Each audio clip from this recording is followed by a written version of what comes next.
Ce soir, je vais faire un long monologue, et si vous avez le courage d'écouter jusqu'au bout, vous comprendrez d'une part pourquoi tous vos influenceurs, vos professeurs, charlatans, vendeurs de bouquins, youtubeurs, etc., petits médias, complotistes, antisémites, enfin toute cette bande, toute cette clique me boycottent.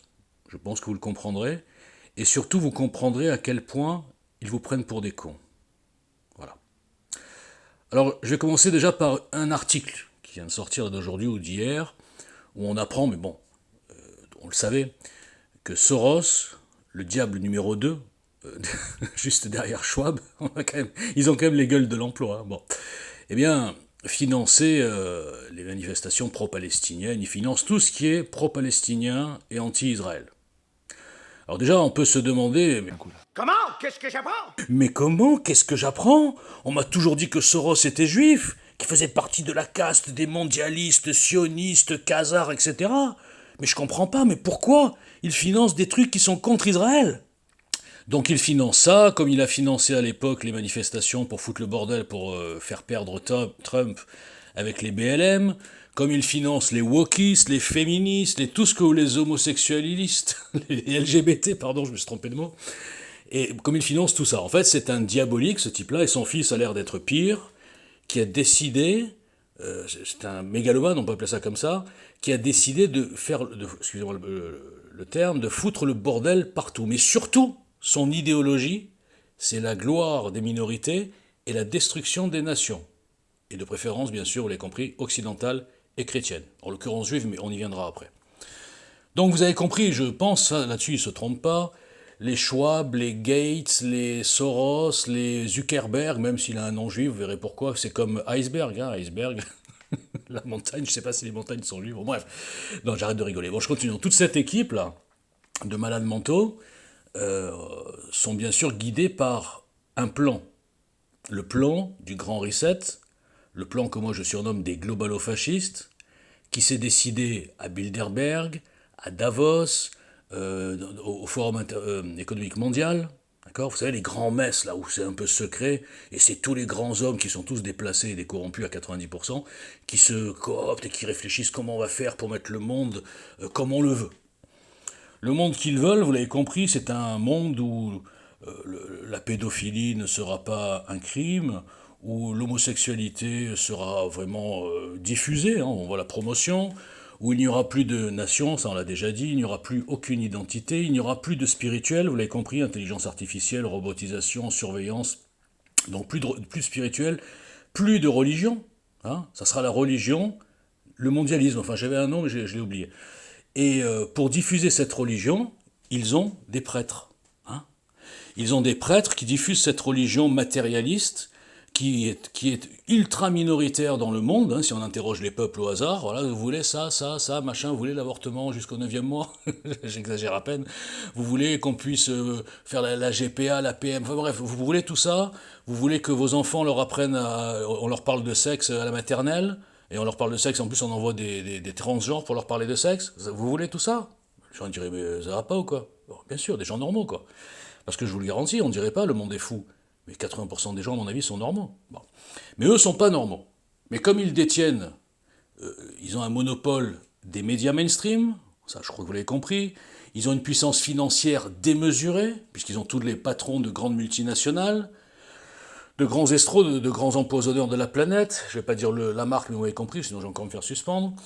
Ils ont le monopole donc de l'argent, on va dire, globalement, ils ont le monopole des médias, de l'information, et qui tient l'information, on peut faire élire qui veut dans chaque pays, et si ça ne va pas, ben on rajoute un peu des bulletins, hein, comme ça a été fait aux États-Unis pour faire battre Trump. Donc toute cette équipe de psychopathes œuvre pour ce plan.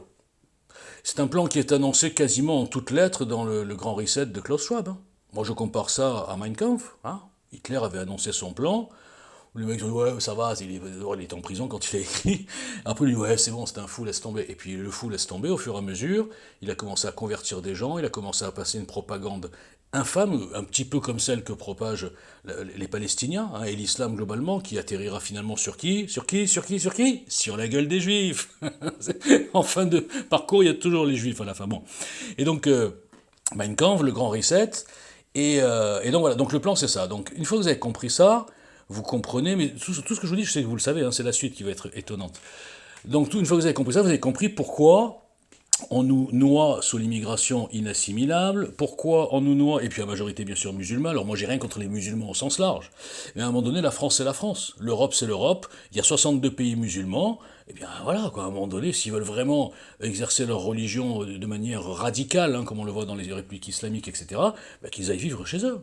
D'ailleurs, je répète encore une fois ce que j'ai dit hier, c'est extraordinaire qu'avec les pays du Golfe hyper milliardaires qui distribuent l'oseille dans tous les côtés, qui ont des harems, des trucs dans le luxe et tout, ils donnent pas un centime pour les pauvres qui viennent chez nous. Hein, c'est extraordinaire. Posez-vous la question. C'est étudié. Donc une fois que vous comprenez ce plan, vous comprenez aussi que pour arriver à ce plan, il faut que les gens soient toujours dans l'insécurité. Donc il faut diviser pour mieux régner, et il faut toujours semer des angoisses.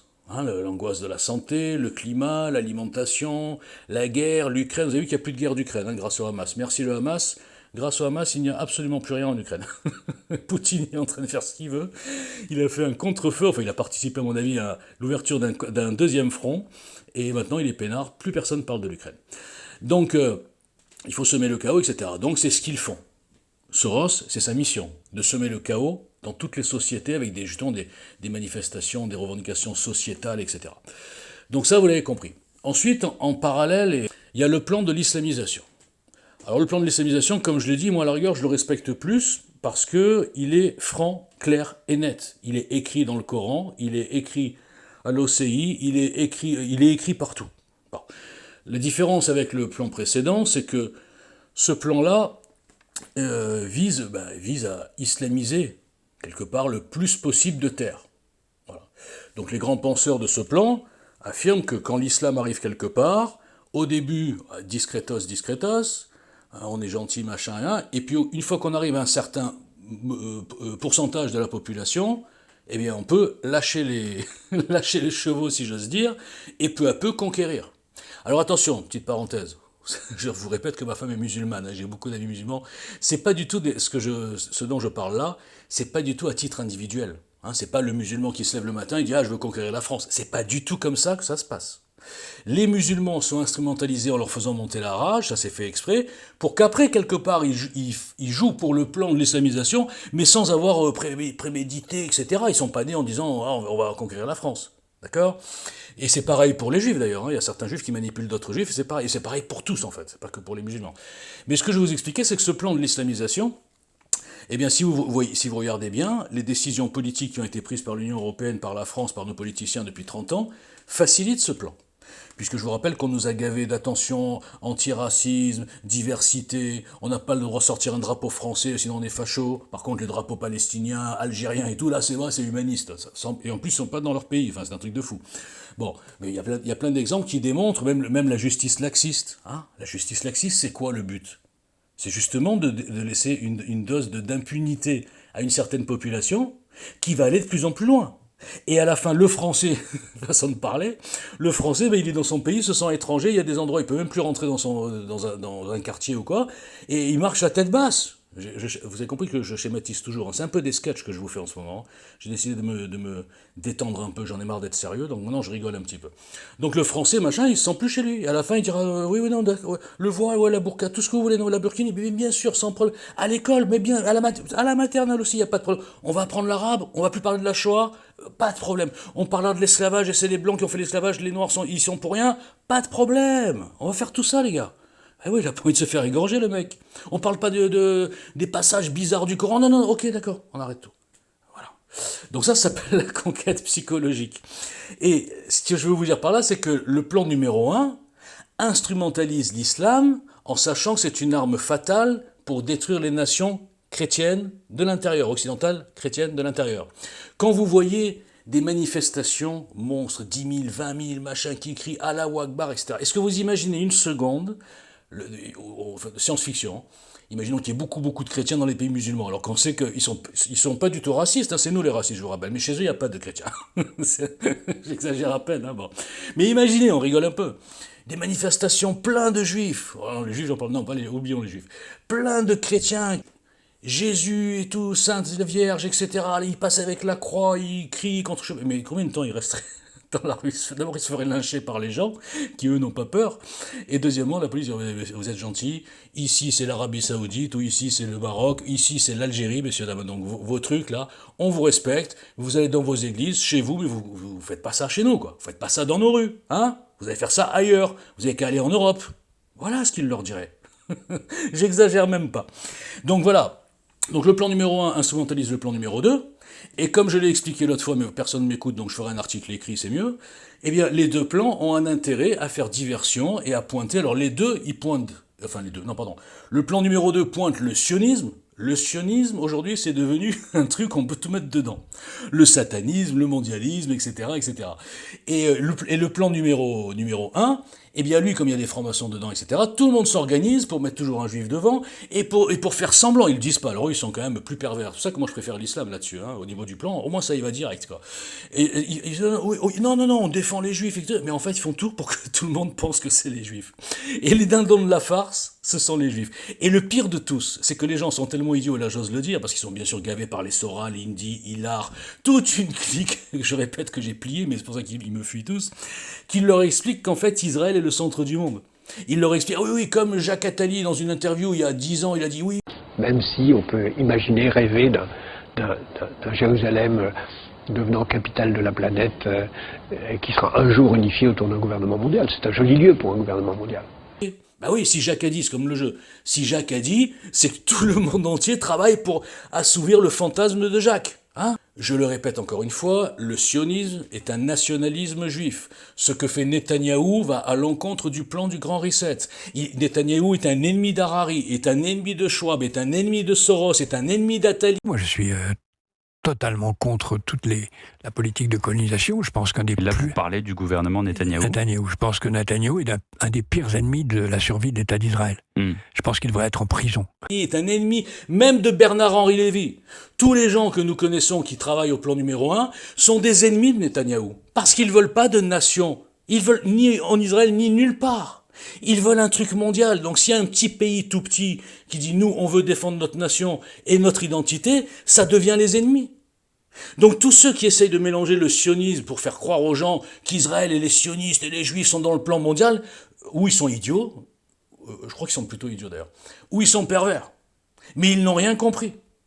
Et vous avalez tout parce que le système plan numéro 1 a intérêt à faire cibler les juifs, donc évidemment que ces gens sont boostés tout en faisant semblant de les combattre, comme ils font semblant de lutter contre l'antisémitisme, et donc eux, en la parole, accèdent à vos cerveaux, vont sur vos écrans de télé, vos chaînes YouTube, vos comptes Twitter, et un type comme moi, qui est le seul en France à parler de ces deux choses, et je l'écrirai plus précisément, de ces deux plans complices, qui ont bien sûr un intérêt à trouver la Libye, le bouc émissaire, pour que les gens se jettent sur les juifs, sans regarder ce qui se passe. Eh bien, je suis le seul en France à parler de ça. Posez-vous la question. Je suis le seul en France à parler de ça, je suis le seul inconnu en France qui a un mouvement politique depuis 6 ans et qui est boycotté, suspendu, partout. Hein ? Alors qu'il suffit de lire mon programme une fois, mon bouquin une fois, mon deuxième bouquin une fois pour comprendre que même si j'en ai l'air, je suis loin d'être fou. Donc, si vous comprenez ça, juste avec un article de journal de Soros, je viens de vous démontrer que vos influenceurs vous prennent pour des cons, vendent des bouquins, la Covid messianique, le plan des juifs, le Talmud, ils vous gavent de trucs avec toujours des juifs à la fin, les Khazars et tout, vous avalez tout, et ce qui explique la haine aujourd'hui même de Français qui sont pas musulmans et qui ont presque joui quand ils ont vu un pogrom de 800 juifs, parce que dans leur tête, leur inconscient, même pas qu'ils aiment pas les juifs, on leur a dit que c'était les juifs qui organisaient tout ça. Ils ont rien compris, donc ils ont été contents. Eh ouais. Et en revanche, 3 jours après, même pas, le lendemain, ils criaient déjà « Israël assassin ». Un pays et 800 civils massacrés par des barbares d'un autre âge, mais c'est eux les assassins. Vous êtes tous devenus fous. Alors j'espère que vous lirez mon article, et je pense que les gens qui sont honnêtes parmi les lobotomisés, parce qu'il y a des gens qui sont honnêtement lobotomisés, eh bien ils comprendront ce que je dis.